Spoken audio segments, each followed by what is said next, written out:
What do we do when it heated a town? We hammered and we nailed till the sun went down. Doodle-doo. What do we do when we needed a town? We hammered and we nailed till the for our hands are strong and our hearts, and the dreamer keeps a dreaming. Oh.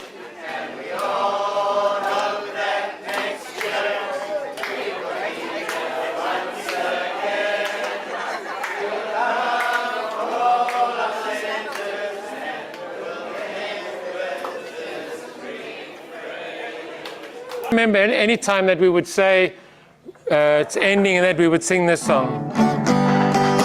We don't want to go home, we're quite contented here. They give us lousy grub to eat and Pincus sells us beer. At night we stay up late, the muddies here are great. You can always hear us singing this song. We don't want to go home. And it was there where I managed to serendipitously stumble upon like a green thumb, a gardener, and was very invested in which nations were at the seminar. And eventually, after hearing that I was from South Africa, he introduced himself. He said his name was Idan, and he was the son of a shaliach, which was in Johannesburg around the time of the 50th reunion. And he really was left in awe when I managed to recount his father's surname and his father's trademark bushy chest and frankly outrageous sideburns. And that was Uzi Ben Shalom, Shaliach for 79 and 80.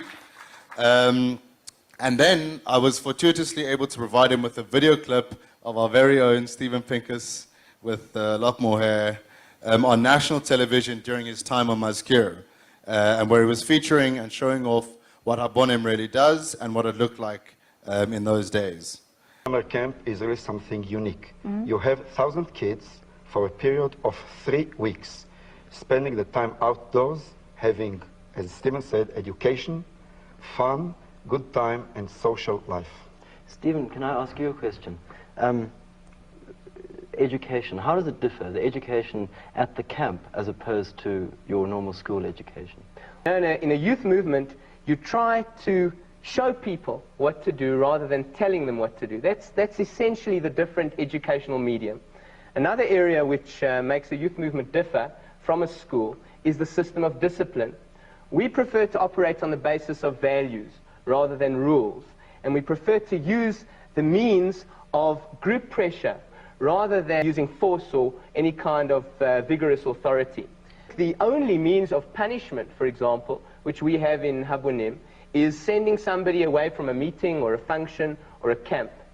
And that's possibly felt far worse than the other types of punishment which are used in a school.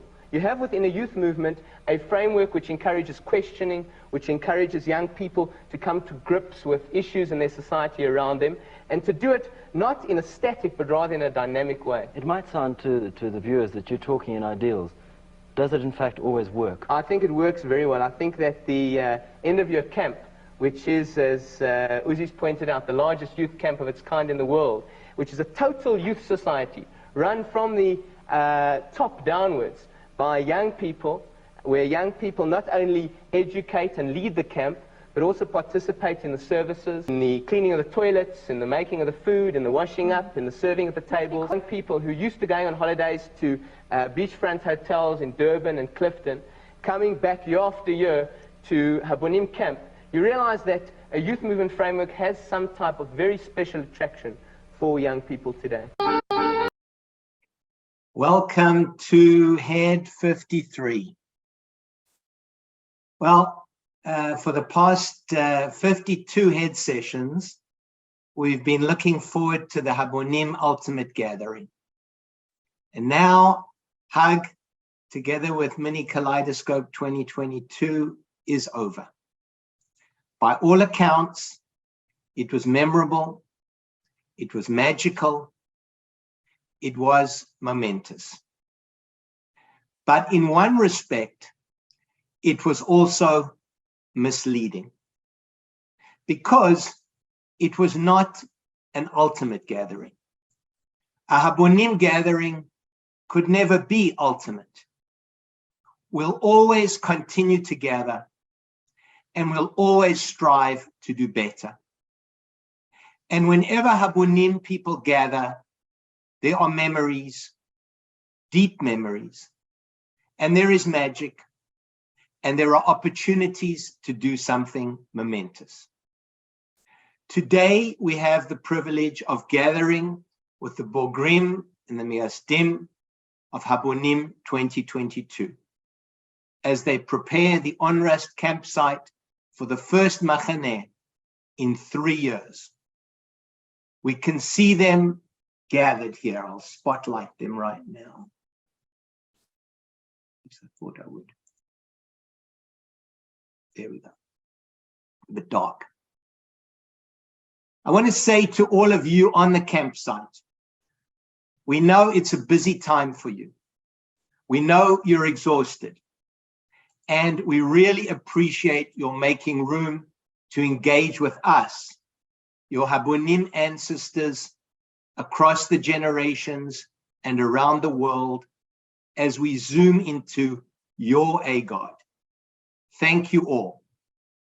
A special thank you to Jesse, your Roshei Machaneh, to Aaron, Mazkir Klali, and to our MC today, who's put a huge amount of work into pulling this session together, Brad Gottschalk. For many of us, AGOD had a special meaning even before we were old enough to participate in it. We had heard snippets about amazing feats and antics, a mythology shrouded in mystery, about how the bronzed gods and heroes of AGOD tamed the wild Onrus terrain and prepared the comfortable habitat that was to be our home for the 3 weeks of Machaneh. When we were eventually admitted to that rarefied elite club of AGODers, we spent our days scrubbing ratchet off the shelves in the stores and mitbach, and in the Kremlin, which I understand doesn't exist, and our nights in a single massive clump of sleeping bags on the floor of the Amelim Chader Ochel. Intense, heady times. And so we're very excited to re-experience a slice of AGOD with you today. The AGODers of 2022. And so, to introduce the program, I'm going to turn the mic over to Brad. Hi, everyone. I think you guys didn't get to hear the sound, so I think we should just give a little taste of what Machaneh sounds like.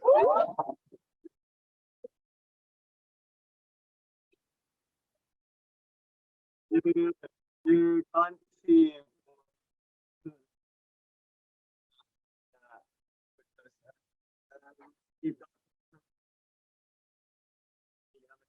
It's just so electric. We met so many Israel, and hope that you know how we've come back from that, and just like it's been really good.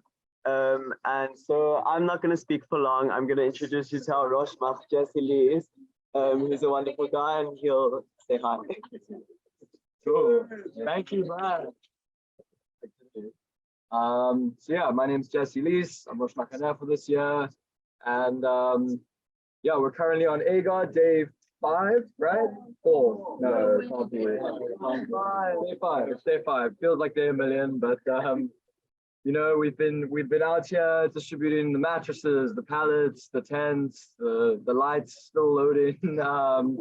But yeah, we are here, Machaneh Hashiva Bayita, homecoming, and it's a very pivotal Machaneh for HDSA.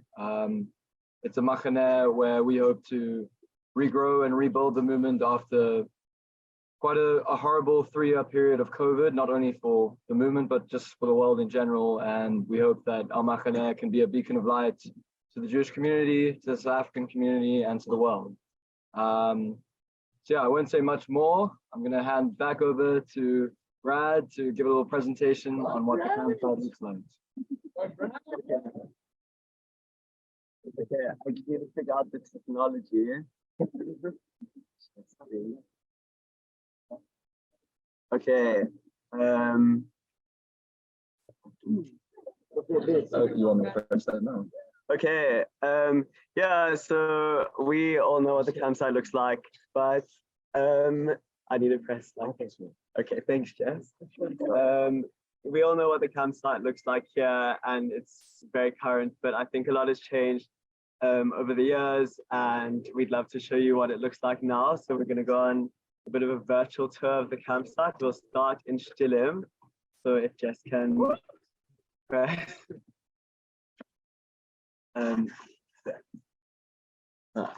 Okay, the Cheder Ochel in Shtilim and Solalim have been upgraded in recent years. They don't look like the typical ones that you guys remember. The typical ones still are around. Just let me know also in the chat if you guys can hear me fine. So yeah, there's the Shtilim Cheder Ochel, what it looks like now. There's just another view. So also a recent development that happened in the early 2000s is that Shtilim actually sleep in cabins now. I don't know, I think a lot of people feel very nostalgic about tents, but the cabins have been such an incredible project. They were actually put together by a guy doing his architectural thesis. He gave us the plans for the cabins, and rest is history. They've been there for 10 years and they feel very new, modern. The kids really love them, and we rent them year round to groups doing programs. The Shtilim bathrooms also are quite fancy. They're very nice. We'll show you the inside now. There's changing rooms, there's showers. We don't use drop, what are they called? Long drops, and we have hot showers. There's privacy. So I think that's appreciated from us and all the Jewish parents who send their kids. And of course, the thing that's always mentioned and asked about is the other Shtilim glades. I think it's very cool that there's going to be another generation of kids that will be able to talk about that for the next few years. They're a bit structurally iffy at the moment, but we're going to work on that. And then obviously we have our pull lot of venues around, which have popped up around through the years. For example, the one on the far left was built by the 2021 Shnatis as a project on the campsite. And yeah, I mean, they're really lovely. It's nice to have shade on the campsite and just different places to do the pool lot. And then there's the Solalim glades. I thought I'd also show those. Yeah, we're moving now to Solalim. There's the Solalim Kikar and then the Cheder Ochel. That's the Errol Anstey Cheder Ochel, named after our manhig. Our former manhig. Yeah, he's got some legacy here. Then the VP office, we're walking up to Kikar. On the left, you can see just the different pegs. People write their names when they finished movement. And then just, you know, that's the office, which is also for some people quite new. It used to just be a little hut, but it's quite built up now. And then Kikar Rabin, the name is also quite new to some people. We renamed it Kikar Rabin after Rabin's assassination in honor of him. There's the new Migdal, which is very, very new. It was built in 2019. And I'll show you where the old one is now and what it looks like, which I don't think everyone here actually knows about, but that's a bit of a secret. Here's a bit more of Kikar. We've got volleyball fields and jungle gyms. And then there's the tuck shop and a really lovely photo of everyone that was about 2 hours ago doing a CSO workshop with self-defense. And we've recently just repainted the tuck shop, which is really nice because it's been a bit sad seeing it very worn out, not being painted over the last 2 years. And then this, I think, is really cool. It's the soccer court. I'm not a sports guy myself, but I know like all my friends really love playing on it. It's a really great thing for, it's a really, really attractive thing. It's a really, really well done piece and just adds a lot to the campsite. And then Darkspool, you can see our Roshei Machaneh there. He's on the right-hand side, and the entrance. Yeah, we rent this out year round. They're really, really lovely rooms, and it just generates something for us to run throughout the year. And doctors come and stay here when they're on Machaneh, as well as guests. Then there's just a nice quote from Mandela and Rabin about Habo. It's a really lovely little memorialization, as well as just the donors plaque for the new Migdal. Stores is also something we always get asked about. It's looking very nice and full. It's ready for Machaneh. And the Mayor's team are working quite hard. Then Schlichsville, where we're at right now, and that's obviously quite legendary. I don't know if it's remembered like this. It definitely doesn't have the hot tub that you're told about as a Chani. Yeah, there's also the caves, which aren't caves anymore. It caved in, which used to lead to the beach. So it's just, people don't really know that there used to be a cave there. Errol Anstey always tells the story about the cave, but it's just walled off now. Then Mitbach and the inside of the kitchen, which is quite a huge operation, feeding a Machaneh, which can go up to 1,200, 1,300. And then nice Jewish kids get to clean dishes, which is a nice break from their normal way of being. This is our meat side of the washing. Then this is my shikha side. We put this up now. It looks, we've got some nice gadgets there, like the turf and the flamingo. I just wanted to show. Obviously my shikha, as well as the tents, which are up now. The vibe's really good on the campsite. Yeah, there's the classic Cheder Rochel, which we all remember. I don't know if it looks the same as it used to, but from what I understand, this is pretty structurally how it's usually been. There's the pathway to Amalim bathrooms from Sirim. And then Bonim, I don't know if people outside know, but we've had to cut down a lot of invasive trees. We're phasing this out, so we cut a few and then plant, and then eventually we'll get to Ol Shechavot. But that is actually what Bonim currently looks like, because we've had to clear that side, but the trees have been growing for 3-4 years now. 4 years, yeah, they're getting quite steady. And then Shomrim, that's on the left, is probably my favorite view of the campsite. It's just such a beautiful mountain. And then the forest, which I really doubt has changed. And then the sign, which is being painted at the moment. Yeah, we're working hard at that. You can see the scaffolding. And then Wix, you can see Arian and Amira there. They were carrying something while taking the photo. It's all storage. And then Gabe Marcus. And then we put a bit of a pen in for the horse that used to live on the campsite. Our caretaker bought a horse for a while. It's not going to be on Machaneh. There's no need for the pen, but that's been built up there. It's for you, bro. It's for me. And then Red Square, you can see all the jungle gyms and everything. It's really great for Pulot. And then this I find really interesting is that when we tell people that we have street signs. Stephen thinks it's the most genius thing in the world. I thought I'd take a photo of those. That's Rehov Gordon, and yeah, both of those are Rehov Gordon, and then Sderot Herzl, Derech HaShalom. So I think that's just a nice little thing we can show you also. And then that's the beach. You can see the fence. It's a lovely photo. I think that you can also just see the developments behind there, which is something that you guys never had. You never had the fences and you never had the developments, but like Habo is still this oasis in Onrus, which is being built up now. The campsite is massive. And yeah, I think a lot of people would vie to get their hands on it, but we're really lucky to have it. That's the pathway to the beach with the double fence.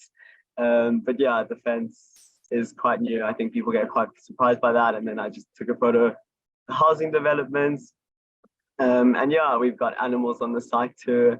That's the project of the new caretaker. Yeah, that's Machaneh today. I mean, okay. So now we've got some guest speakers from each era.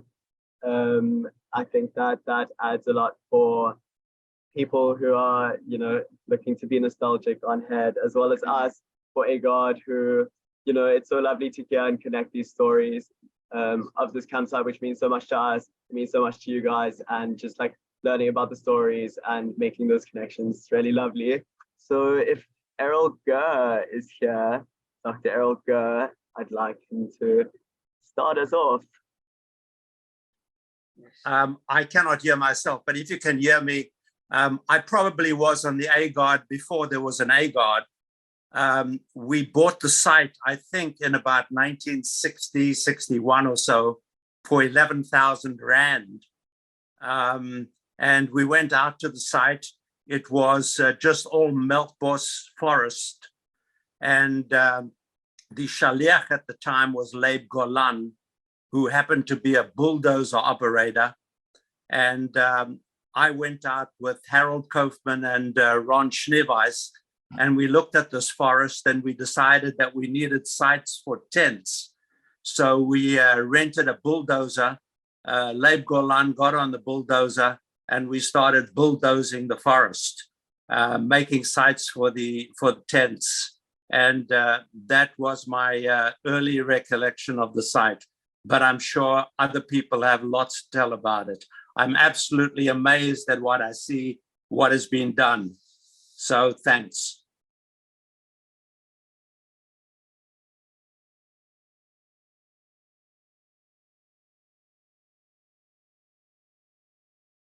While we're waiting, Dave, thank you to Dave, as always, for putting all the amazing logistics together on very short notice. This head was pulled together, as everyone probably knows, in just a few days.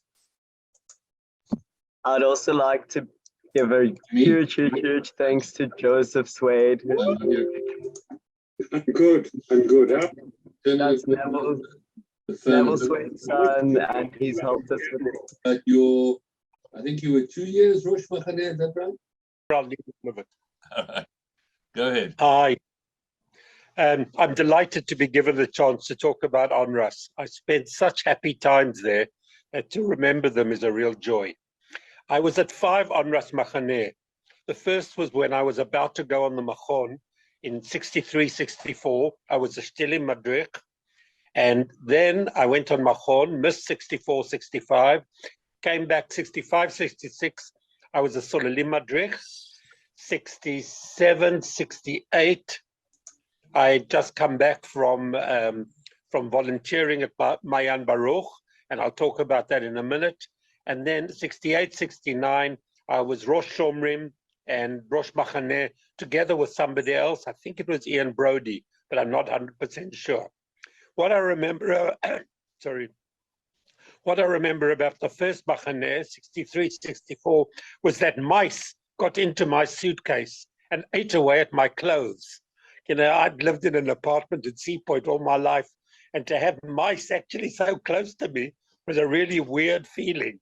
And they were eating away at my clothes, and I think they sort of, I didn't actually see them ever, but I could see the evidence of their being.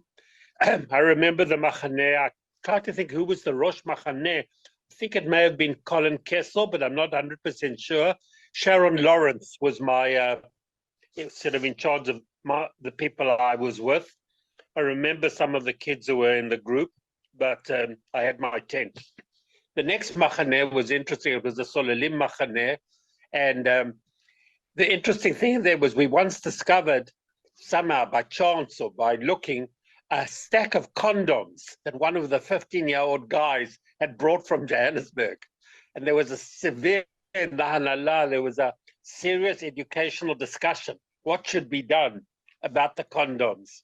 I think he was more hopeful than realistic, but I remember the discussion as being sort of so serious. We took it all so seriously. So that was the next Machaneh. Everything was much more primitive than I imagine it is today. The plims were, the toilets were sort of shielded by a Hessian barrier, sometimes fell down. There was no real privacy, you know, showering and everything. There was, I think it was, the conditions were sort of really, but nobody was disturbed by it. Absolutely nobody. I remember each year we would go into Hermanus for a free day and wander around there. You know, not really enjoying the free day. You know, even though Hermanus was a nice place, it wasn't fun. You know, fun was at the Machaneh. What I remember most vividly is coming back from Machaneh.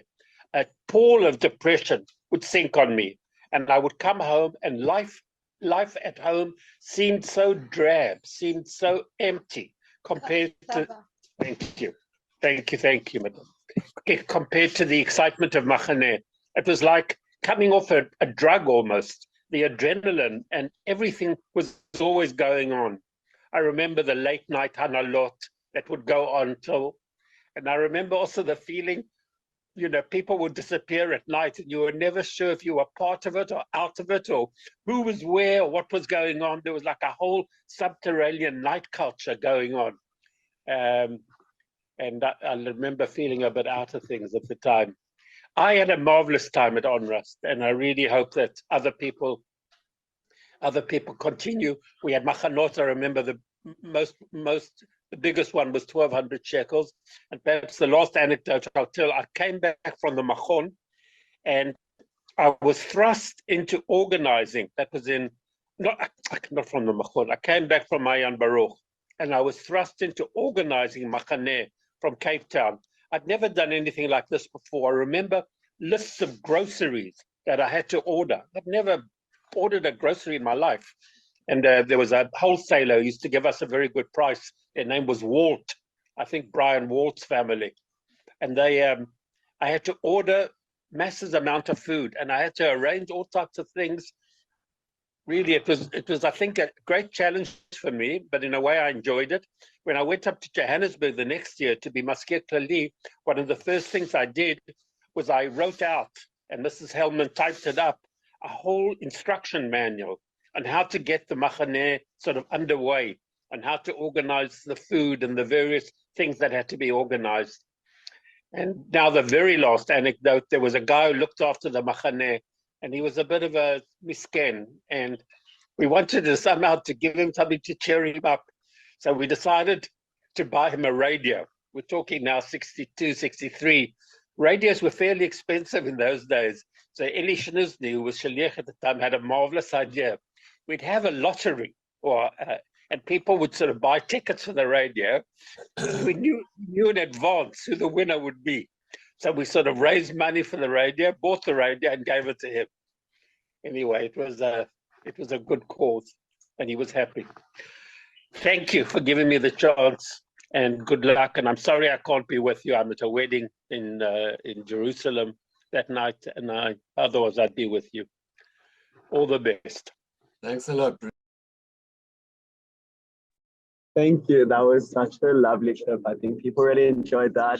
I think also to know that, you know, you guys also used to get up to the shenanigans. I think for us, it's weird to see old people talking about condoms, but yeah, that's happening for you. That's generational.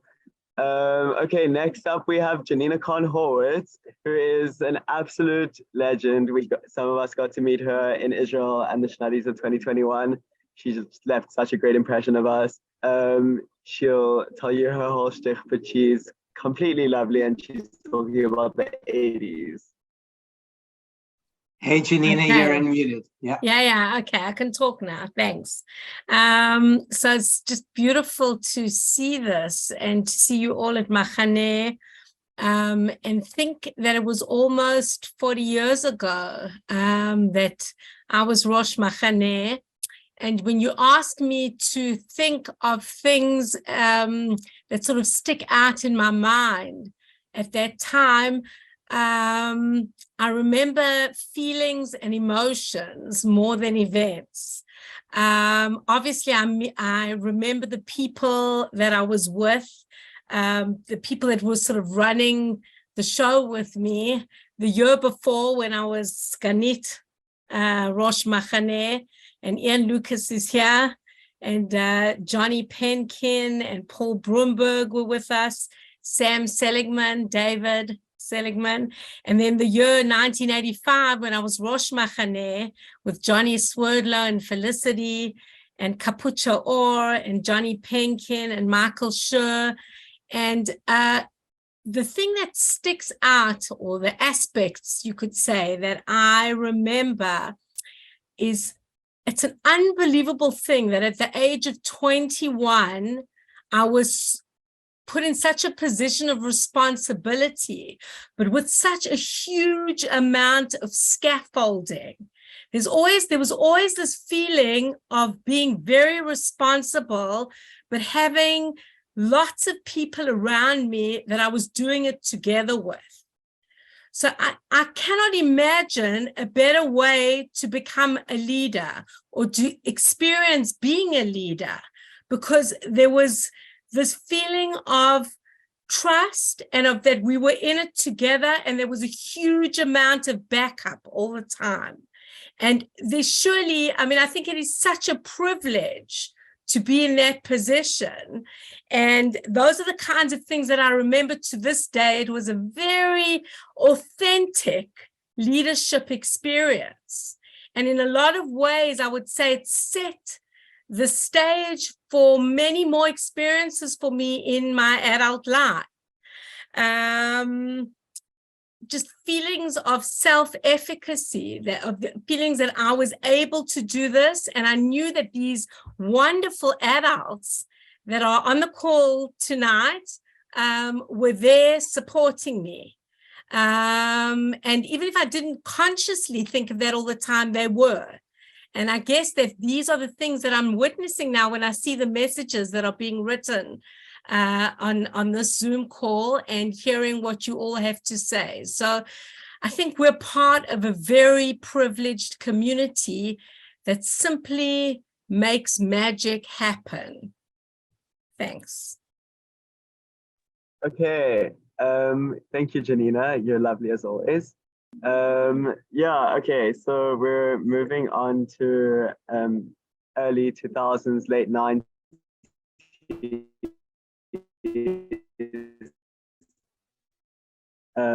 We've got two people speaking about this period. Familiar name to everyone. I think he has experienced a lot of what we're going through now, a lot of challenges in movement, a lot of challenges in Machaneh, and has definitely overcome that. And I think it's quite exciting. Let's hear what you have to say, Bloom. Sorry, not Bloom. What you have to say to us, Dave Reinhardt. Hello, much better. I think you can hear me, but if someone gives a thumbs up, then I know you can hear me. Perfect, lovely, thank you. So Brad briefly introduced me. I was Rosh Machaneh in 2000 at Machaneh Salam Ba'olam, and obviously had a number of years as a madrich, and then working actually with Max Horowitz, who's been on the chat, in stores, and a few other roles before joining the Vad Poel in the last 2 or 3 years of the 90s. And I just want to, I guess, reflect on what we just heard, the loveliness that we're all sitting here talking about this together, and got some WhatsApp conversations going with other people who I had with me, around me, both as madruchim older than me and as people who are Machanichim, and just to say that people around you are quite likely to be some of your closest friends for the rest of your lives. And it is an amazing thing. You build relationships in that context so quickly that, you know, I'm still friends with them, and they are all over the world, fewer in Israel possibly than we'd like, but certainly some in Israel, and some of them are coming to Machaneh. And those relationships are really amazing. And that is, as Janina, I think it is, Janina was saying, that's what sustained that leadership cadre. So Brad, when I had a few conversations with Brad, and he left me a podcast, which he called a voice message, which had a few questions in it. And so I was thinking about a few of those things. And it was really about what was that inflection that we had in kind of 99, 2000. So the 99 Machaneh was really small. It was about 300 Chanichim, which I think is not dissimilar to what's about to happen. It might have been 290, and the Shlichim might have said 300, because Shlichim accounting always rounds up. But that was the Machaneh we had, and then we went into the 2000 Machaneh. And I think there were a lot of things going on. But really, the question Brad asked me was, how do we work with a small Machaneh? And, you know, he kind of reflected on the fact that this leadership group is, as I said, Errol, 249 rounds up to 300 when we're doing camp reports. Everyone knows that. Unless we're asking for funding, in which case we had about 200 Chanichim, because then we needed more. It just depends who your audience is. So the thing with a small Machaneh is it's actually a strength. We had a group of people who were used to a big Machaneh, and we sat back and went, this is for the 99 Machaneh. What can we do that's different? And you have a lot more flexibility. So, for example, you can bring Shechvot together for joint Pulot. Now, we used to do something called Projects Day, and Projects Day had all the Shechvot together, but it was pre-arranged, because getting 1,000 kids together is really hard. But getting 300 kids together is not hard. You don't have to pre-arrange everything in advance. So we thought about that, and we got the various Hanalot talking about the things they could do together. And that builds relationships amongst those kids across those age groups, which is really important, because the next thing you need to be thinking about is what happens in the Kinim after Machaneh. The reason we got the movement to grow into 2000 had, part had to do with the 99 Machaneh, because people had a great experience, but it also had to do with the fact that by the time we got to October or November of 2000, we had a group of Madruchim who were running meetings in every Ken. At the time, that was Joburg, Durban, Cape Town. We sent cars off to Port Elizabeth, and we sent cars off to Harare. And I'll be frank and say, I don't know what the lay of the land in the Kinim is at the moment, but focus on having activity in the Kinim through the year, and your next Machaneh will recover numbers-wise. So back to how to use that group of people. The other thing we did is we had Friday night dinner together as a Machaneh every Friday night. So on Friday afternoon, all the Shechvot carried their stages up to Kikar Rabin. It's called Kikar Rabin by then. And just that process of setting up gave this palpable sense that something different was coming. Shabbat was different. We were all together. It wasn't in our Shechvot. And then we have the dinner together. Focus on keeping your speeches much shorter than anything I'm saying tonight. So 2 minutes of speech, and then focus on a Ruach session. At the time, the song that was very popular was a song called Salam B'Olam. Still very popular, but we all thought it was this amazing new thing in the year 2000, as so many things were. That was always, our Ruach sessions always built up to that song, which was just singing, dancing, noise, and dust. And it was kind of really the highlight of the week. And the other thing that really works in that context is that your Madi Chani ratio count really helps, because you can spread your Madruchim around, and they all carry energy. And if those Madruchim carry energy, the Chanichim will experience that energy because it's around them, rather than having kind of pockets of big groups here, there, and everywhere. So I guess my first thought is just use that flexibility you've got, bring your people together, use it to create Pulot together and Shabbat together, and that's just creates a lot of ruach across the Machaneh. People knew each other across Shechvot, which didn't happen when you had Machanot of 1,000 people. But because you've got a Machaneh of 300, you create something that's different about it. The other thought I'd have is give people a reason to remember your Machaneh. So your most Machanot have something. Ask anybody that was there in 95 and they'll tell you it was the rainy year. Doesn't matter what else happened, they just know it was the rainy year. And there was the Pilchard's year 2 or 3 years before, just before I started getting involved. But even I wasn't on that Machaneh, and I know it's the Pulchadzia. So, you know, you've got a rallying cry here, which is about bringing your band back together. And put that rallying cry in your Machaneh songs, and make sure there's one thing that carries through the Machaneh songs of all your shechot, and paint it on your white houses if you still paint the white houses, and make it something that people remember about this Machaneh, and that also gives you a theme to carry on into the year. So I guess I would think about that. And it's weird because you want it to be organic and to have grown out of this group of people that are sitting on AGOD. But equally, once you've got that, you need to tie it into everyone's Machaneh experience across the Shepot. And it's hard to do that because there's a tension there between something that's organic and something that's planned through, but that's what AGOD's for. The last thing is the other question Brad asked me, and again, Janina's talked about it, and I didn't hear the name of the speaker previously, but he also talked about it, is the fact that your Vad Machaneh is very inexperienced. Like, make no mistake, we were all very inexperienced.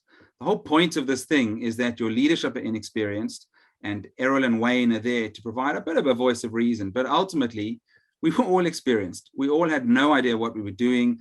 I will never forget the first day I walked into the office in Johannesburg, and I'm going to ask a bunch of questions. And I was like, yeah, some of the stuff was covered at courses at university, but it's quite different when it's in real life and the real world and real people. So it's okay to learn as you go along, as long as you know you're learning that as you go along. Like, your ability to reflect is important. It's not the fact that you're doing it for the first time, it's the fact that you sit back and talk about it and think about it. And I think having spent, I don't know, 20 years in corporate environments, the one thing that kind of we did at Hubbo that we didn't do anywhere else in terms of our leadership experience is reflect honestly. So I think outside of a youth movement, it's really hard to reflect honesty because everyone's kind of protecting territory. But we used to have a Hanallah meeting across the Hanalot every night, 10 minutes, what went well, what went badly. And because there's so much intensity, and the immediate next day, there's 3 pu'alot that are being run, or whatever your cycle is, but we used to have 3 pu'alot plus beach time plus whatever else. You have the ability to reflect and learn as you go, which means the experience of both your Hanallah, your Vad Machaneh, your Vad Poel, and in turn, the Chanichim, because that's really what matters. You know, that whole structure is just about enabling Chanichim to have an amazing time and learn something as they go. But you can really reflect as you go. And I would say take the opportunity to do that, and be brave about doing that, because it's not something that you get elsewhere. That's about all. That's all I wanted to share, those few thoughts. Thank you, Brad. It's wonderful to be here and talking and jealously watching the Machaneh site. Thank you so much, Dave. I think we'll definitely take that forward, and those words really resonate quite strongly. And now a guy who's quite famous or infamous and needs absolutely no introduction. It's Errol Anstey.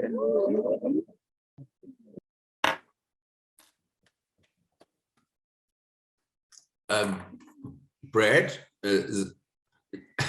hi everybody, shalom chaverim. So, you know, Brad wasn't really clear what he wanted us to speak about you tonight, but a few things I wanted to talk about which is quite interesting to follow on to the slideshow of the campsite to show you what has happened.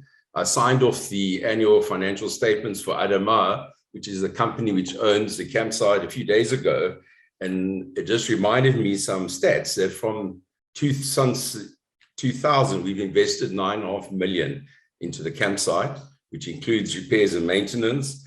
And this was mainly financed from fundraising, which we did in the early part of the 2000s. And then we reinvested the income from the rentals.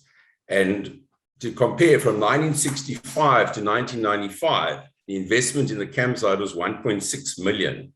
Although this figure is probably a bit understated, because today we record everything properly. And the annual expenses of running the campsite today, including the salaries, rates, and small improvements, repairs and maintenance, around R1 million a year. In 1999, our income from the rentals had reached a peak of 1.7 million in that year. And unfortunately, with COVID in 2020 and 21, the entire income disappeared. And only since March this year has the income flow started again. And this year we received and earned 1.4 million already. So hopefully next year we will be fully back on track and hopefully try and reach 2 million.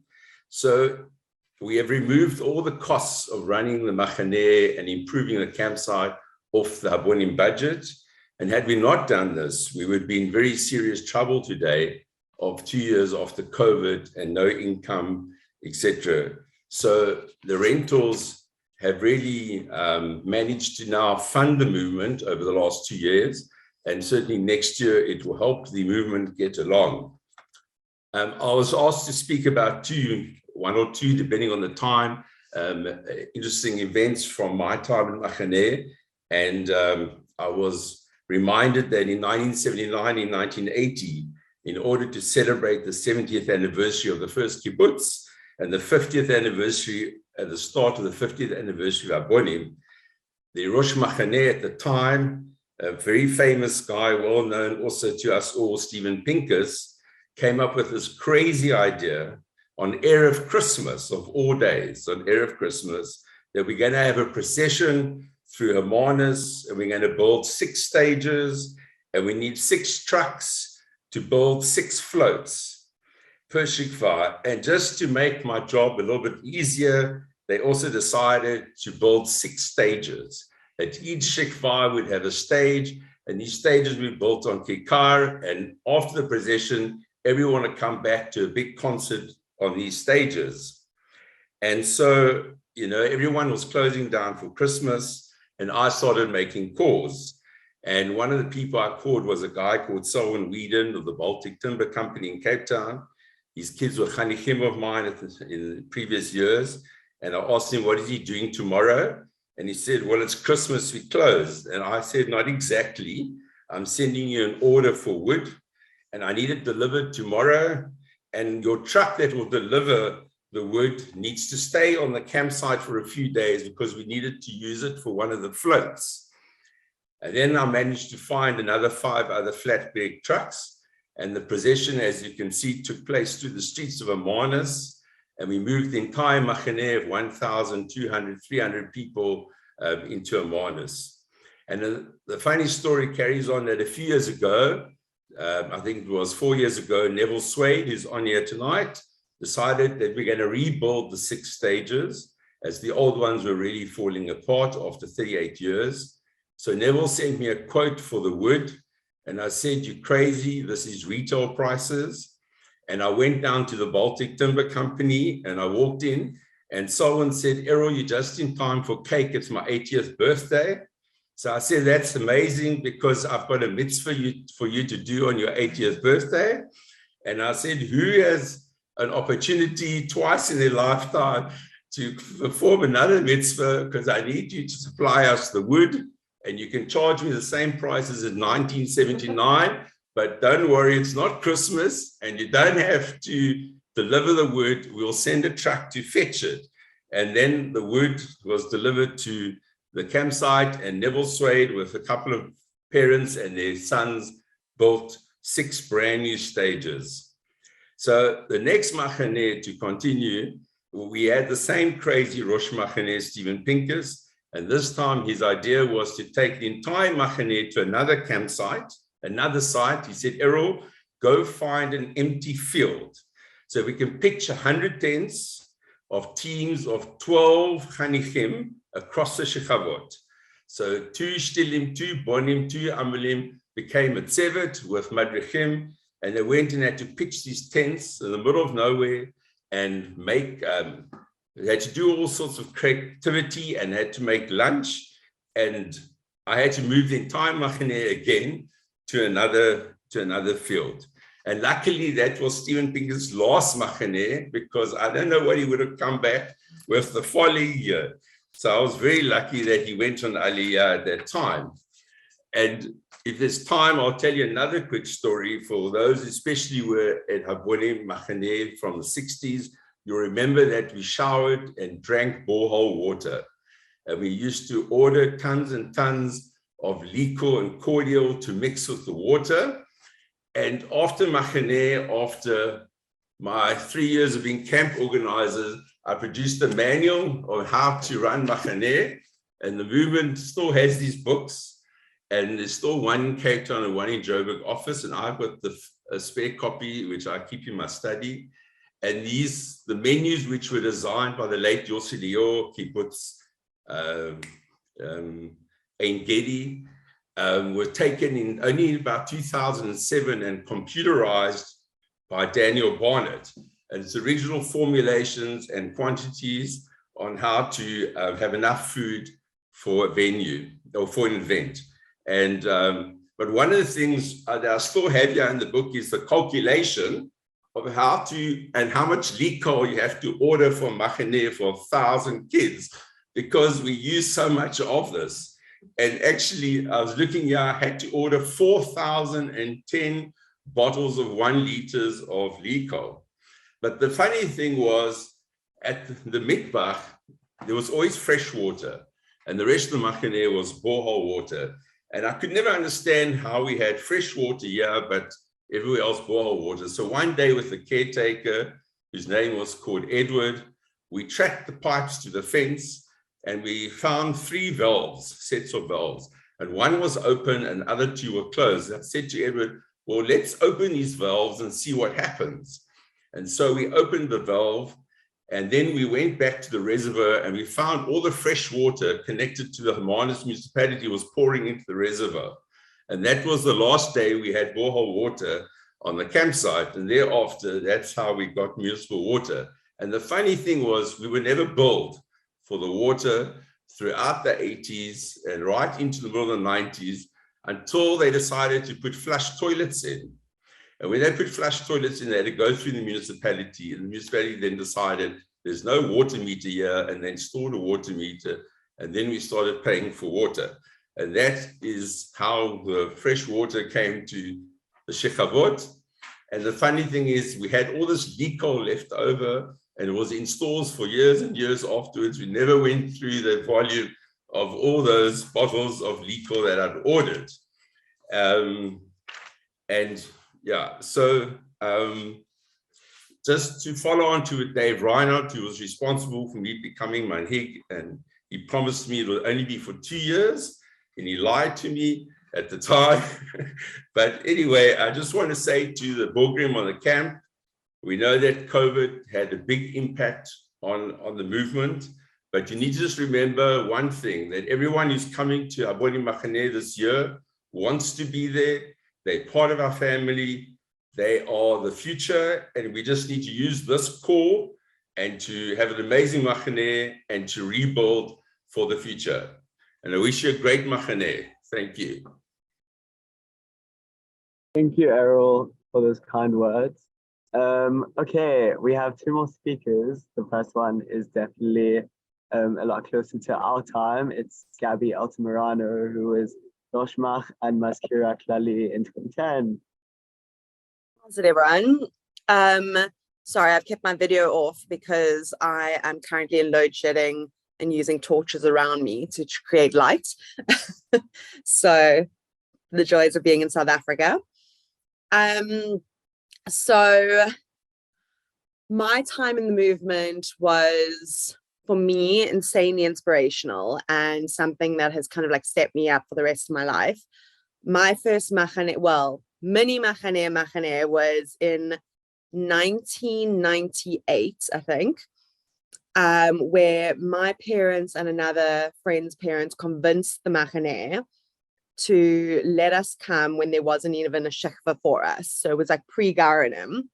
And my friend's sister was going. So they convinced that we needed to come for a 5-day camp. And we would just have a tent in the Bonim with the Bonim kids. So that was my first experience of Machaneh. I think the Maddies didn't know what to do with us because we were too young to be in any shechva. But I kind of got hooked from there with the atmosphere, the vibe, the ruach, and the campsite. And I ran through the movement with a couple breaks in between, but pretty much right through till 2012, which, yeah, I was Rosh Machaneh and Maskira of the movement. My camp was one of the bigger camps that Habo has ever had.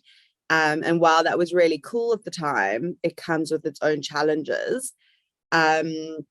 And one of the challenges we kind of had was that our shekhavot was so big that we didn't actually have space for them. And the 1 year it was Roshei Machaneh,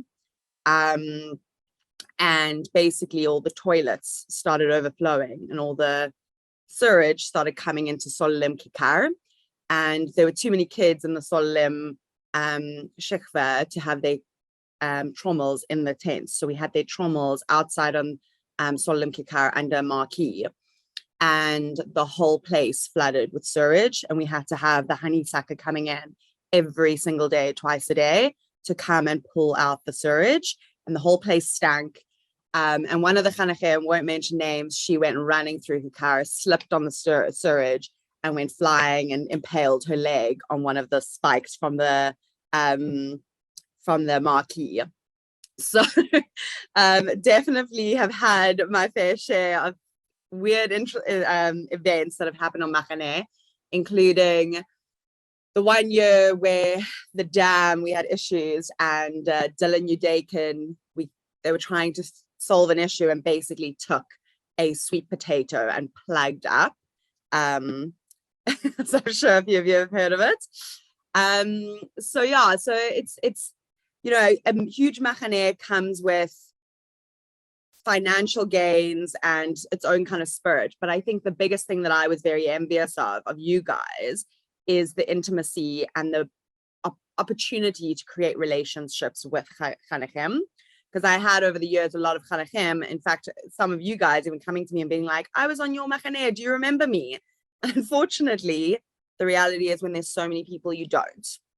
And I think, you know, the biggest message that I would have for you guys is that my memories, and I told some of you people about this story of mine. I remember when I was a Sololem Chani, and we were quite a small shekva, and we had, I think it was probably like almost double to the amount of chanachim madrachim. And I remember having tent maddies, and they really enjoyed hanging out with us, and they would literally every single night come and hang out in our tent. And we would hang out as a gedud right until it was like absolutely like you had to go to bed, and we would hang out in our gedud sites. We would have like these incredible, like awesome conversations, and then we would break away into our tents, and our madrachim would stay beyond bedtime, just sitting in our tents talking to us. And that fosters incredible relationships, and that those kinds of relationships that were built then helped down the line when it came to things like fostering an ideology and part of the ideology for me. And then when it comes to rallying, I think the most incredible thing about Habonim is like, you're not an island. It is so important to use the past people and realize that you are fundamental for the future of the movement. And I think this group and conversation and HED like just epitomizes that Habonim is the people that have been the past and present and will be. And you guys have an opportunity to redefine where the movement's going to go, and what the movement means to you right now. And for me, during my time, the biggest thing that I loved about the movement was service to humanity. That was the pillar for me that really sank, like, it really hit home for me. And during my time, Habo was incredibly active in civil society in South Africa. And things that I got involved with, they were like the insane xenophobia attacks. And one of the most amazing experience of my life, while it was the scariest and probably one of the saddest, it was also the most monumentally special, was we got phone calls basically saying, rally, can you come to the Cape Town the station and just get whatever you can. It was crazy. It was like 11 o'clock at night. I remember getting my dad in the car. My dad was just running from any shop that he could, getting nappies and toilet paper. And we were in the station until like the early hours of the morning, like just collating who the people were, where did they need to go, what country did they need to get to. CSO rally, we got whoever we could to be in that station to like help these people. get to safety and like feel a sense of humanity in this like insane, violent experience that they were, you know, having. And there are so many of those experiences, from equal education and building libraries to tutoring. And without Habo, I would never have been able to have that. And I think,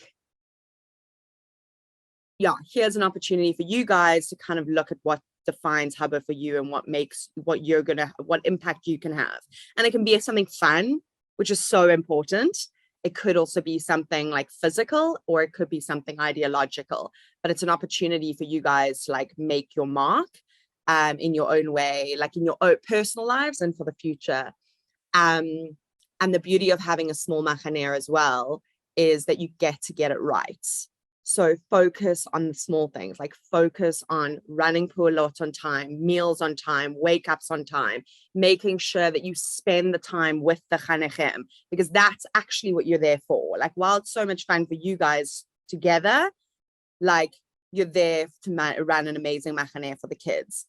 So take that time and take all these like amazing memories, these past, everyone, the past of Habonim have just shared with you, and share those stories and share that beauty. And you've got an incredible campsite. You've got an incredible group of people. And I just, yeah, I think you're really lucky, actually. Yeah.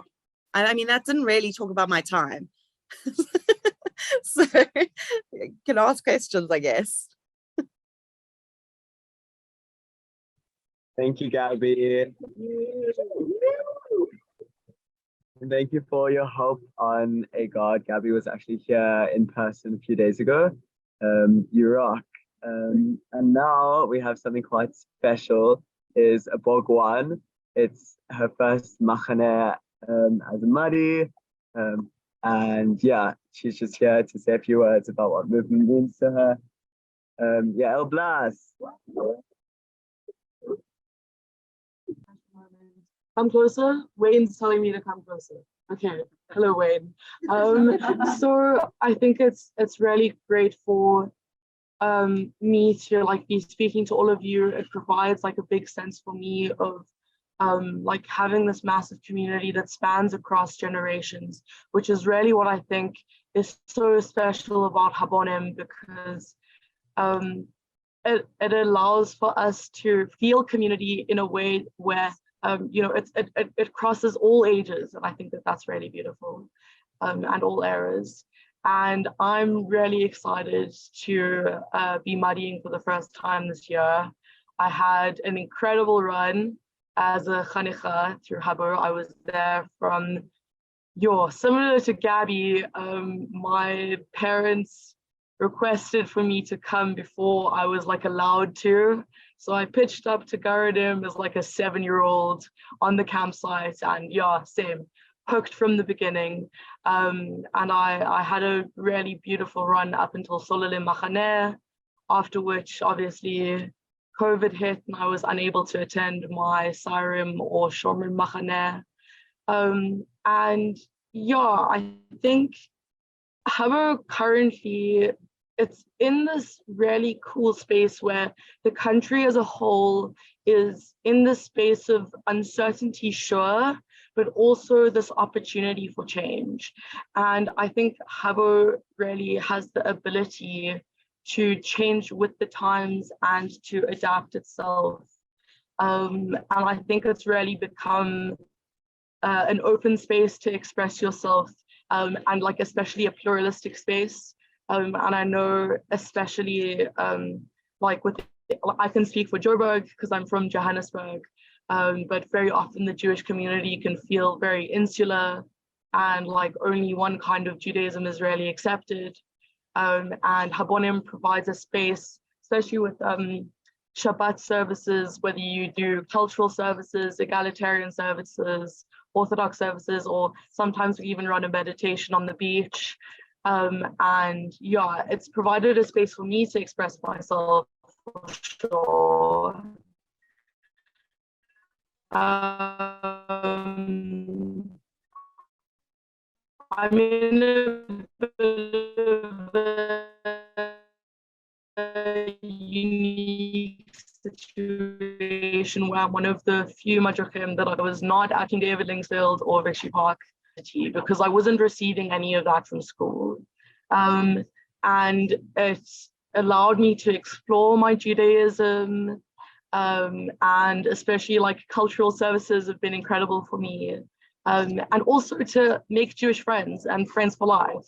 I look at my dad's generation, especially early 80s in Habonim, Harris Blass, David Seligman, Donna Piker, that crowd, and it's been such an inspiration for me, and also like a great model to me for how to build my relationships with, you know, the people around me, as we were speaking about.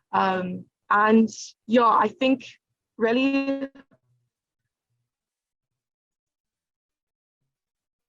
has also provided such a space for me to learn. A lot of people my age were using a lot of social media and not being able to like be out in the world and interacting with people. But having things like April Sem, our Hadracha seminar, which we run in April for Shomrim and Bogwans, has been incredible. Obviously, our Friday night meetings has really kept me connected with the Johannesburg Ken, and it's helped me to create really incredible relationships. Like I could go on and on and on about my friends that I've made from Habo. And yeah, I think being on AGOD is so special because, you know, to be finally back at the campsite all together after such a difficult period, it's allowed us to rethink how we do things around here.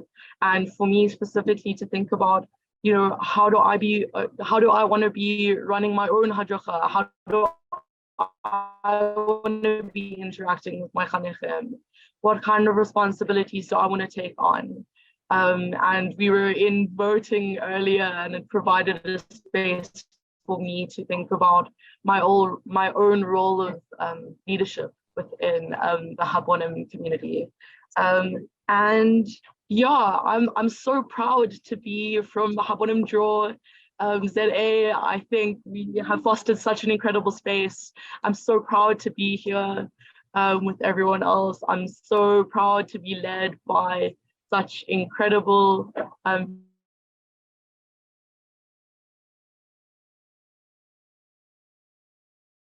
so thank you so much for listening to my few minutes, and yeah, thank you for all of your speeches. Very grateful.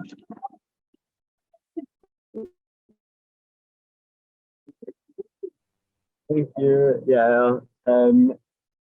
Yeah, I think movement, as we've seen, is definitely about like future, past, present, and yeah, Els got quite a bright future. A hopeful snuddy. Yeah. Okay, that's all our speakers. We've got time for literally 2 questions, and then we're going to go into breakout rooms.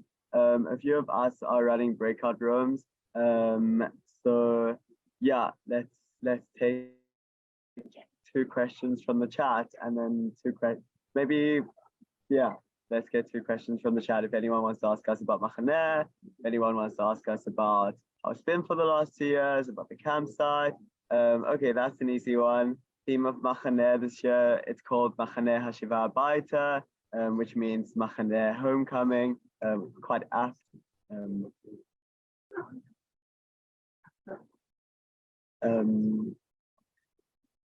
I think we can also get questions from the crowd if anyone has anything. All right.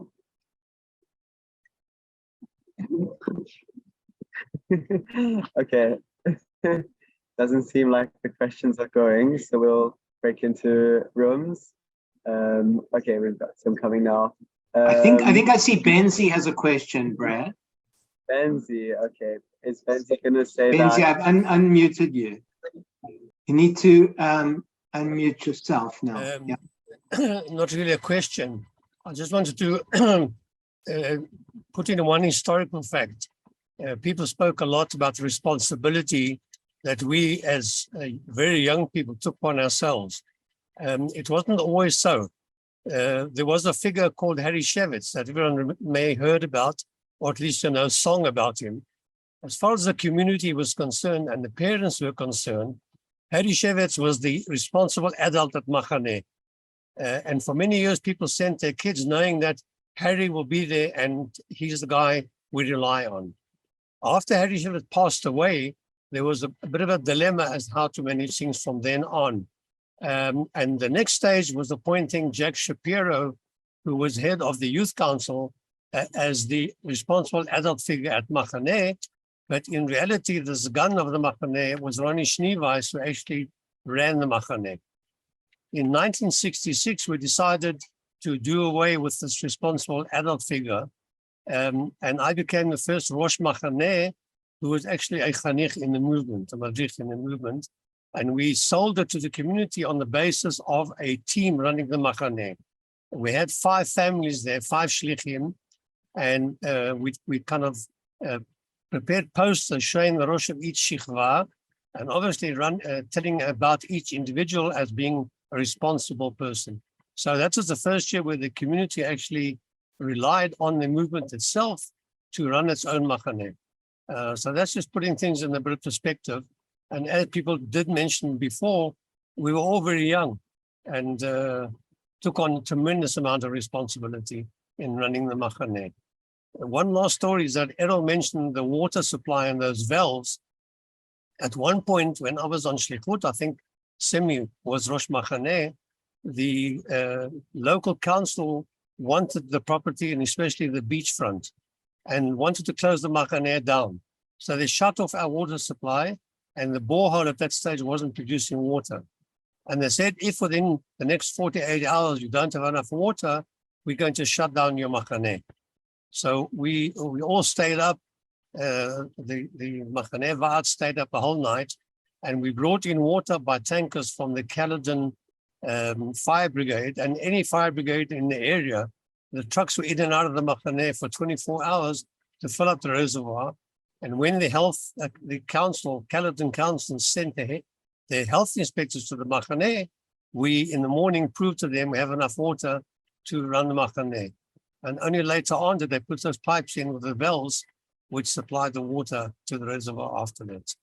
So just a few incidents about that. Thanks. And I wish you all a very successful and happy Machaneh. Thank you, Benzi. Okay, we're gonna do breakout rooms now.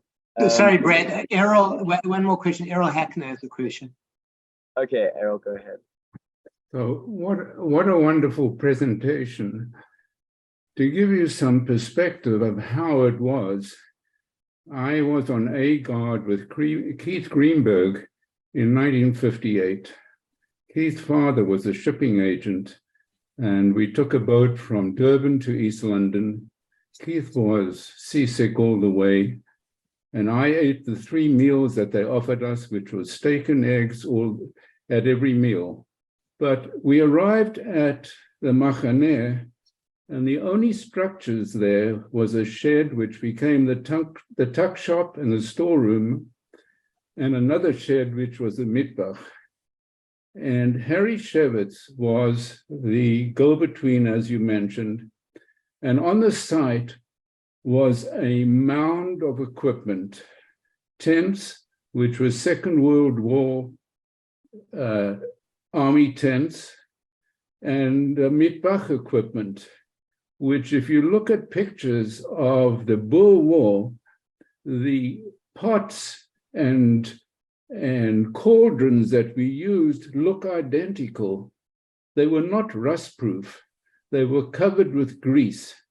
So the A-Guard was hard work, and you had to separate all these tents, which the Chanichim put up when they arrived, and then you had to degrease all these utensils. And it was a wonderful experience, but a lot of hard work. The thing that came up in the meeting today was discipline. And you're right, the only the only discipline you had was sending somebody home.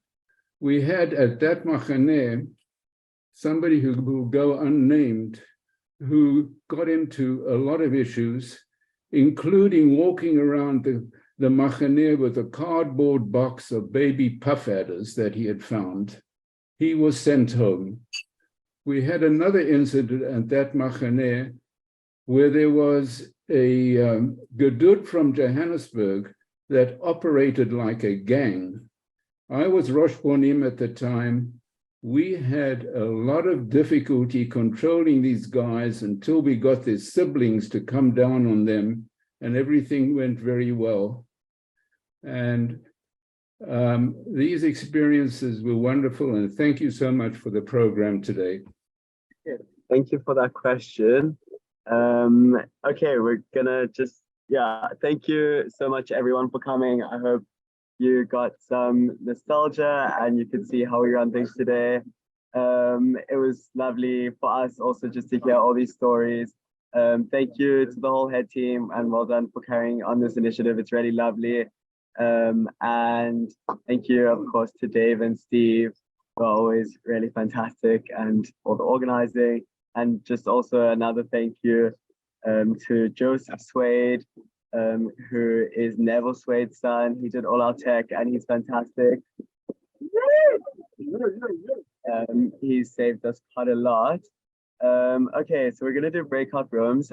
We need you guys to bear with us a bit. We're gonna go split to different places on the campsite with Wi-Fi. A few of us are going to be in the breakout rooms. So thank you all so much. And yeah, welcome to Shlichsville. Bye. Brad and the Borgrim, thank you all, and B'hatzlacha. Who's Heather? Okay, Heather was in my breakout room, but nobody arrived there. It was me, David, and Heather's room. Dave, I've moved you to join this very powerful breakout room with Too Many Gim and Brad, and it's a great breakout room. So I'm going to leave you because somebody's asking. It's the same group. Another one. Is that the crust? We've got someone coming soon. They're just connecting to the Wi-Fi. I think how many people left in all the groups? They're not many. There are about 30 altogether. They should just to make it 15 and 15. Shouldn't check back there before I tell you where like they actually are. Do you think you? How are you, Brad? I'm good and yourself. I'm fine. Wayne, you're on nice mute. to see you again. I don't know what I'll do without you, Joe. We Ron, did it, Joe. how was it working with this adult Rosh Machaneh? And around adult Rosh Machaneh. You need anything? No, we'll take everything apart. You're good to relax. Yeah, so we can run a quick icebreaker / trigger before we move into the breakout room. So it's a very simple thing. We'll do an online spectrum. Agrees a thumbs up. Can't hear a word. Is a thumbs down, okay? We're not hearing you well, sorry. And now he's frozen. Makes sense. Okay. The other questions. Can you hear anything? Can you guys hear, Brad? We got some tech thing. Are you on the button? Can you guys hear? Yeah. Okay, you try. It's breaking up, so we can't hear everything clearly. Can you guys hear now? A little bit better. Now we can. Your signal's But not better. great. Go ahead. No, you can. Okay. All right. Cool. Thanks, Joseph. I didn't do it. Okay. So just say something if you can hear me. Yeah, we hear you. Okay. Cool. Okay. So we'll just do some introductions. I understand that we are a familiar face to some people. My name is Daniel Rome. I'm currently on the VM.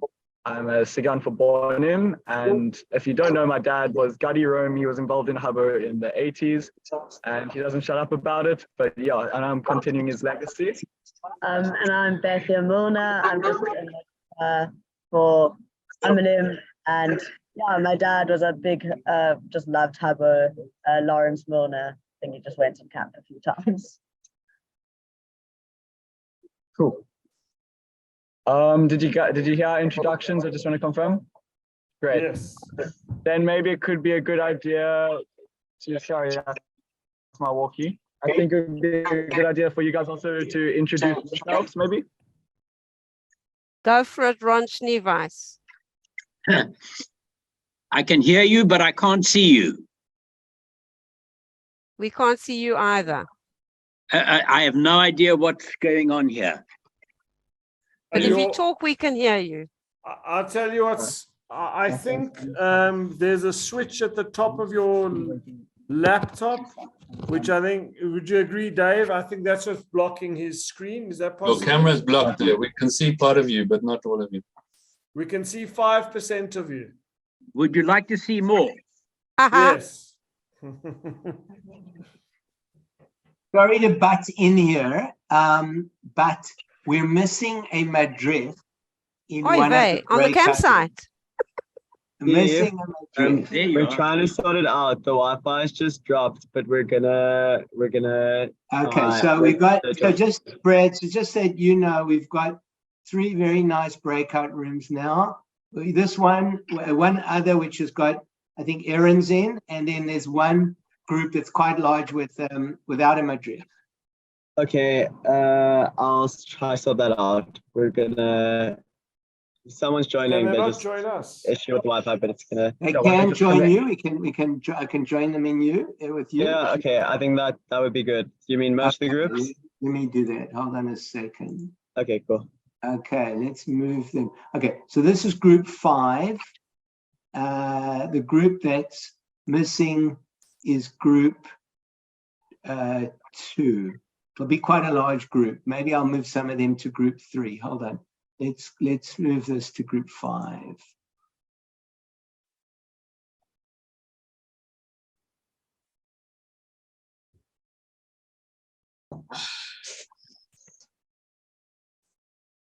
Keep moving me. You've been moved again. Apologies, but now you should be. Oh, there is. I think Lior. Did Lior join? Brad, Lior joined group 2. Okay, great, cool. So I think so. So Belinda, sorry about this, but I'm going to move you back if you don't mind. Bye, Belinda. This is a typical first day at Machaneh when somebody hasn't organized the tents. The tents are not correctly organized, yeah. Okay. Ronnie. Okay, Ron. Hello? Yes. Hi, Ronnie. Oh, good. Okay. I'm not quite sure what I'm supposed to be doing. Who are you? Where are you? When were you in the movement? Oh, my So gosh. I'm going to just interfere. I'd love to know for like 30 seconds what it was like working with an adult Rosh Machaneh and Jack Shapiro. Because I have no idea who Jack Shapiro is. No, didn't you work under Harry Shevitz? Yes, I did. So just that experience, like, was it emasculating to like have this adult Rosh Machaneh? If you can just speak about that for 20 seconds, to be honest, I can't remember very well. It was a long time ago. I as the Sgan Rosh Machaneh, I had a lot of responsibility. And Harry, to be frank with you, I don't honestly remember too well. I remember him very well. Harry Shevitz was of the post-Second World War generation, and his demeanor was like an army officer. Oh, wow. And he got the job done, but he wasn't loosey-goosey. And that Machaneh that Ronnie was Rosh Machaneh, I was at the one before that, and we had 1,000 kids there, and Harry was the glue. Harry was a camper. That's correct. He was a short, stocky guy who wore short pants and had a very distinctive voice, and he demanded respect.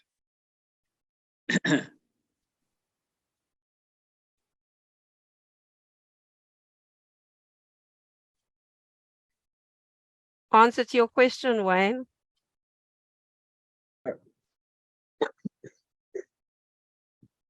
Bethia, do you want us? Bethia, must we introduce ourselves? Do you want to just start? That's a good idea. We can also get started like that. We'll catch up Errol, because I think Errol joined in like a few minutes ago. My name's Daniel. I'm working on the VM as a Sigan for Bonim. If you know my dad was Gavin Rome. He worked in Habbo in the 80s, and this is Bethia. Yeah, I'm just a Madricha this year for Amlim.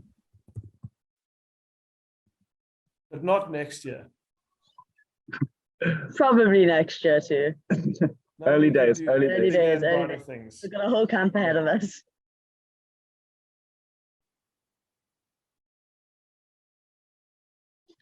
Now, who is Mr. Dean Joffe over there? Introduce yourself, my man. Hi, I'm Dean Joffe, and I know Wayne Sussman very well because he was in charge of the movement when I was around. I started camping in 1998. I did about 7 camps, 2 bogs. The both program was in Midbach. I helped with the sound. I ran the sound for the camp a little bit. But I was one of those hardcore campers that came to camp, if that makes sense. So I got stuck into building the tent when I arrived. Strategically make sure I always got a 4-man tent and a 6-man tent, and got 6 people to fit into both of those instead of 10, or something to that effect. And my first experience at camp was in Bornem, where there was a massive flood that year, and both my sister and brother were in that camp. And everyone's tent got flooded. And when I say everyone, there was a camp of like almost 1,000 people that year, maybe 1,200. And for some reason, I got given a canvas ground sheet by a friend of mine, Stephen Schenker, which covered the whole base of our tent. So the water ran in the one side and ran straight out the other side into the 6-man tent next door, which Gavin Joffe, a good friend of mine, was in. And he got absolutely obliterated by the water. And so that was a good camp for us in terms of we spent a lot of time going around helping people, which was fun. But the lesson shared then, this is actually something I'd love to share with the fellow members of Habbo, is to recommend big ground sheets to all the kids because it made a world of difference to every single camp I went on after that. Every time it flooded, we never had water in our tents. And, you know, when your clothes get wet and all that kind of stuff happens, it really does put a, excuse the pun, a damper on things. So this is one little experience here I wanted to put out there. And if you don't have a big ground sheet, use duct tape, sellotape, whatever, to join the ground sheets together. That's just a little share I wanted to pass on. And I look forward to coming to visit the camp in due course. That was standard equipment for us, a ground sheet. Yeah, a ground sheet was standard equipment, but the size of the ground sheets, my mom took me to Cape Union Bart and bought me one of those little ones that just covered under your bed. Personal size, yes. Yeah, so when the water came, if you didn't have your trenches and this and that, and the water still came right through your tent. And Bonim's at a bit of an incline. So Siganrosh Bonim, hear me out. Yeah. That's it was a lot of fun. I had an amazing time at camp. I have some of my best memories at camp. I couldn't wait the whole year to go back to camp the next year. And I actually went to 2 Netse camps when I was I think 7 and 8, and then 9 and 10 I went to Benay, and then I came to Abonim for 7 years. So I actually got to experience all the different camps. And clearly, yes. You didn't experience Beitar. No, Beitar was an option. But clearly I stuck around at Abonim, and there's no question that Abonim's the place to be. For sure. I think let's let everyone else also introduce themselves. We've also got some cool problems we can chat about as well, and then we can move on from there. So I think Mari from Shomron 2019 should say something, I think.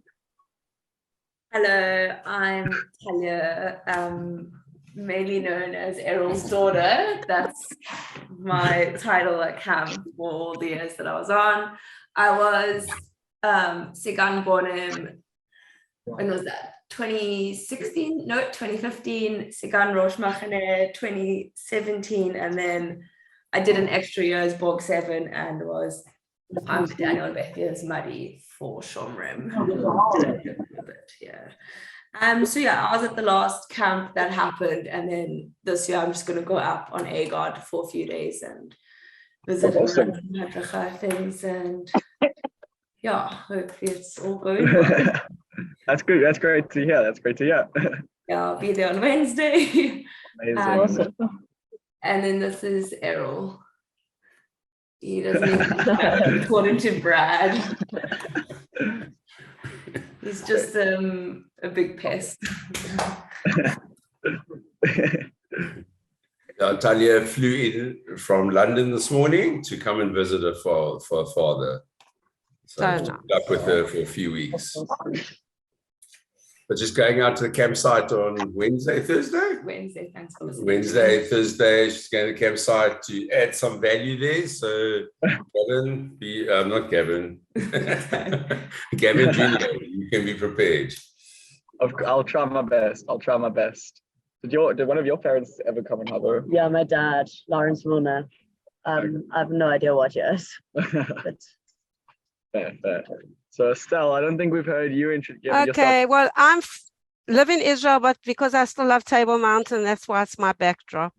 In actual fact, I've just come back. I was there for 10 days to visit my mom. I was in the movement from 1969 until 75 when I came to Israel. I joined, it was in those days Solalim 2. And that was also my first camp. I went to Machaneh in 69. And in I think it was 1970, 71, we were the camp Shomrim Machaneh that had the diarrhea. I don't know if it's still told the stories of the diarrhea at that camp, but we were on our 2-day tiyul, and we spent the night in a caravan park in our sleeping bags. And we'd eaten lunch somewhere and got to this caravan park. I think there was a movie house or something opposite the caravan park. Anyway, we went to sleep, and I sleep very, very heavily. I'm suddenly awoken in the middle of the night. People are shaking me, get up, and I didn't even know what was happening, but the whole camp had diarrhea. Everyone was shitting all over the place, everywhere, not in the toilets. And I think there were 7 of us, including one madrich, that didn't get the diarrhea, and we'd all eaten exactly the same food. Anyway, everyone was we were like in quarantine. Everybody was in their tents. It was a terrible time. Alan Swerdlow wrote the most incredible song about diarrhea, about the whole episode, which might still be in the movement annals, I don't know, but it was a very brilliant song. And that was the camp of the diarrhea. But I loved camp, and my last camp was actually 73, 74. And then I didn't go in 74 because I left at the beginning of 75. But just have a wonderful, wonderful time. And just how many chanichim have you got in the end? So it ended up being quite, I'm sure you guys have heard it, that was quite a tough campaign. I think the numbers going around the 300s. It's definitely a camp which will be... Well, 300 is much more than the 200 that we heard in October when everybody was in Israel. They were still talking about 200 and something. I think it's somewhere between those numbers. Okay. Yeah, I'm afraid. But it's definitely a machaneh where we get engaged with a huge core, like a small core of people, which will... It will be quality and not quantity.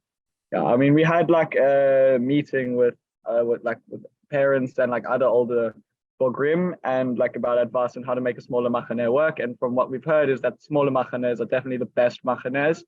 And we were told stories of that 99 machaneh was a 2000 with like also the similar numbers and how it was also described as a legendary camp. So this will it's sad that we got small numbers, but it does make my job easier as a Rosh.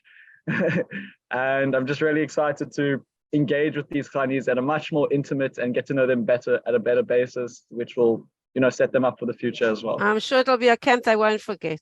Absolutely. Definitely. Definitely. Just for some perspective, how big is a B'nai Akiva camp these days? So B'nai Akiva, we've got friends from that movement, and they were also telling us how they also were struggling to get the numbers they needed. And like a big issue for B'nai has become Osameach. Osameach have actually like they've also got a camp. they don't have a camp, but they are taking away the B'nai leadership, where like I think Osameach are getting like over 100 people, 100 going on their gap year, while B'nai are struggling with their things. So all youth movements in Africa have definitely struggled. We've also heard stories from Netze, how they're also struggling to get their Ghanis back. But you know, it's a weird one, because 2 years of no camp, kids are now, like I saw it in Borneo, that these kids were scared to go for camp for longer than 5 days. It's really sad, and it's great that we could get some, and hopefully that will engage the others for next year. Yes, hoping, holding thumbs. Yeah. Another question is, do you get day school kids coming to Habonim camp? As in day schools, like non-Jewish day schools? No, Jewish day schools. Yeah, so we still got a base of Jewish day schools. We luckily have a very nice group of kids from Victory Park. There's like Isaac Morris. His mother's a teacher at Victory Park. I don't know if that name, I forgot the first name, but it rings a bell. We've also got a good base of kids from St. Cyprian's well, that's not a Jewish day school, but at Herzliya.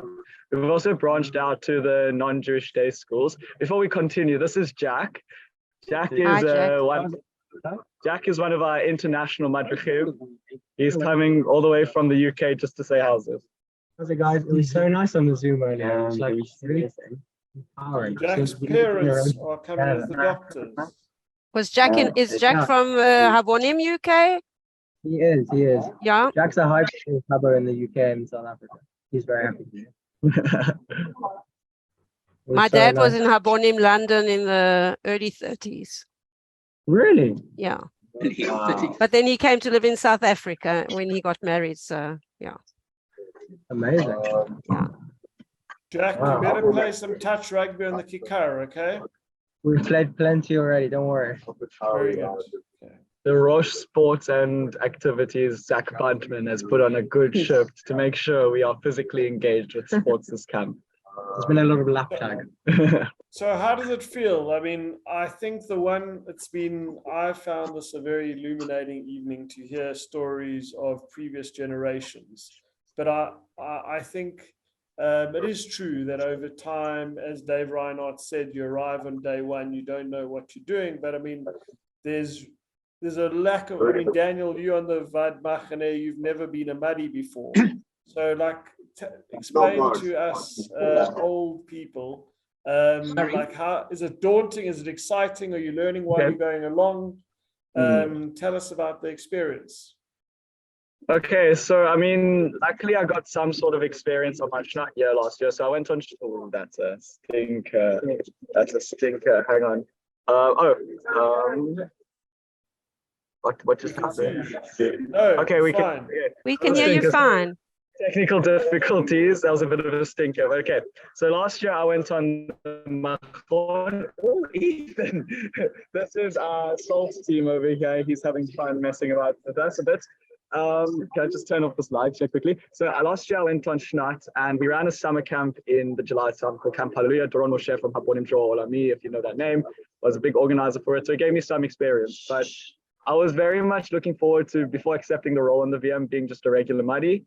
But as soon as I got that call, I was like, okay, it's my turn to step up. I was involved in the Hanagar this year and the Ken VP. And yeah, I'm just very excited. It's going to be a bit scary because I am definitely one of the younger names on that VM list. But it's for the future and I'm up for the challenge, you know? Good for you. Great. Before I think, because we're getting pressed for time over here, I just want to hear some stories. So I just want to know what was like the best meal you guys had back in your movement days. I'll go first because I have the mic. Sorry for all the vegetarians. There was an incredible chicken curry. And then, of course, macaroni and cheese. That's the worst meal. Which one? Macaroni and cheese, the worst meal. Chicken curry, Errol, do they still make it? That was the best meal. But it wasn't great if they made it on the hot day in the middle, like if they made it for lunch on a very hot day. Like it was a dinner meal, not a lunch meal. So like often if you got the incredible chicken curry at lunch, it was like heavy, you're just exhausted, you couldn't go on for the rest of the day. I'd love to hear from Ron and Errol what and of course Estelle, what their favorite meals were. Do you remember, Ronnie? I only remember, and I forget his name. There was somebody ate an entire loaf of bread with pilchards on it. That was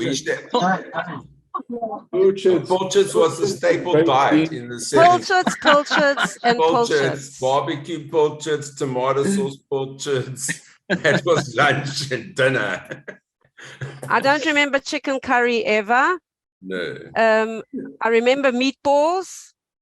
But my favorite was, I loved it. Every morning we used to get the fresh bread, wasn't sliced. I used to cut off the crust, a hunk, and spread it with butter.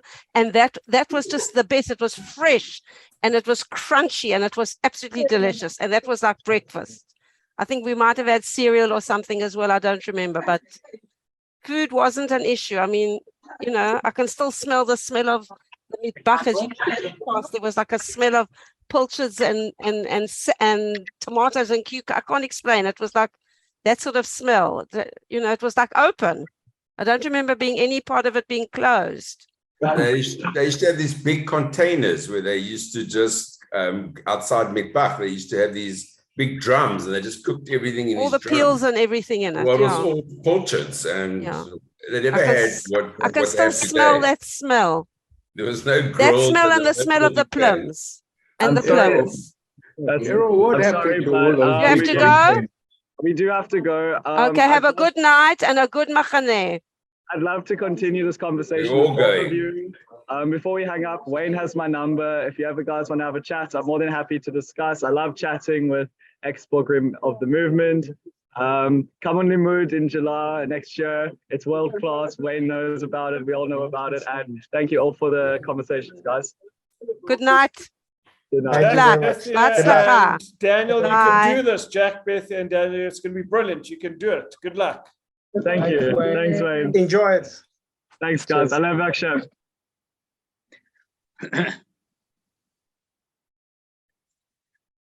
Die. Well, we're off. Good night, Ron. I'm off. I don't know where Heather is, but I'm going to say good night, and we'll see you in the future. Good night. Cheers. Cheers.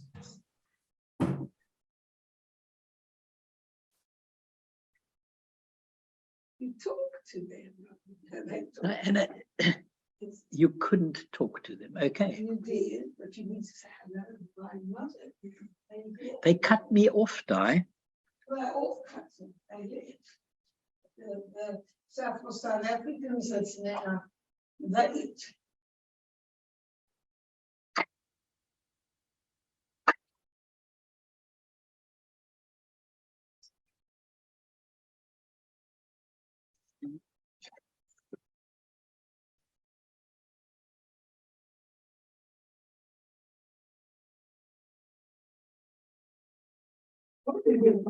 That was lovely.